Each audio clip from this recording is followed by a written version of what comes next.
ഈ റീസെന്റ് ആയിട്ട് വൈറലായിക്കൊണ്ടിരിക്കുന്ന ഒരു പ്രൊഡക്റ്റ് ആണ് കേട്ടോ. 4000 രൂപയ്ക്ക് ഉണ്ടായിരുന്ന പ്രൊഡക്റ്റ് ഇപ്പോൾ വെറും 750 രൂപയ്ക്കാണ് കിട്ടുന്നത്.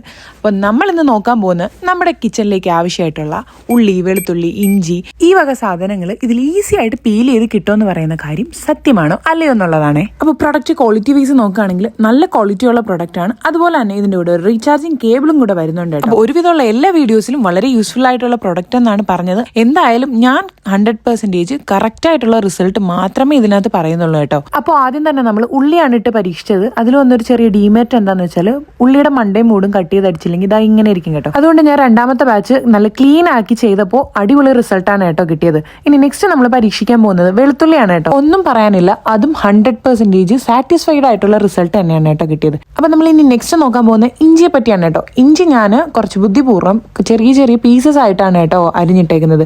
നമ്മൾ ഇതിന്റെ മെക്കാനിസം ഒന്ന് മനസ്സിലാക്കേണ്ടതെന്ന് വെച്ചാൽ എന്തും റൗണ്ട് ഷേപ്പിലാണ് ഇരിക്കുന്നതെങ്കിൽ അത് കുറച്ചുകൂടെ ഈസി ആയിട്ട് പീൽ ചെയ്യുമോ എന്നുള്ളതാണ് കേട്ടോ. അപ്പം ഇഞ്ചി ഞാൻ അതുപോലെ ചെറിയ പീസായിട്ട് കട്ട് ചെയ്തിട്ടിട്ടുണ്ട്. അത് നല്ല രീതിയിൽ തന്നെ എനിക്ക് പീലായിട്ട് കിട്ടി കേട്ടോ. എനിക്ക് ഏറ്റവും യൂസ്ഫുൾ ആയിട്ട് തോന്നിയത് ഇഞ്ചി പീൽ ചെയ്യാനാണ് കേട്ടോ. അതുപോലെ ഇതിന്റെ വർക്കിംഗ് മെക്കാനിസം അടിപൊളിയാണ്. ഇത് പീൽ ചെയ്ത സാധനങ്ങളെല്ലാം നമ്മൾ ഒരു ബട്ടണിൽ പ്രസ് ചെയ്യുമ്പോൾ തന്നെ നമുക്ക് തിരിച്ച് കളക്ട് ചെയ്യാൻ വേണ്ടിയിട്ട് പറ്റും കേട്ടോ. അതിന് ഓപ്പൺ ചെയ്യണമെന്നില്ല. എന്തായാലും മസ്റ്റ് ബൈ ആയിട്ടുള്ള പ്രൊഡക്റ്റ് ആണ്. ഞാൻ 10 out of 10 റെക്കമെൻഡ് ചെയ്യുന്ന ഒരു പ്രൊഡക്റ്റ് ആണ് കേട്ടോ. അപ്പം ഡെയിലി യൂസിന് ബിസി ലൈഫൊക്കെ മാനേജ് ചെയ്യുന്നവരാണെങ്കിൽ വളരെ യൂസ്ഫുൾ ആയിട്ടുള്ള പ്രൊഡക്റ്റ് ആണ്. അപ്പോൾ എന്തായാലും ഞാൻ പ്രൊഡക്റ്റ് ടാഗ് ചെയ്യുന്നുണ്ട് കേട്ടോ.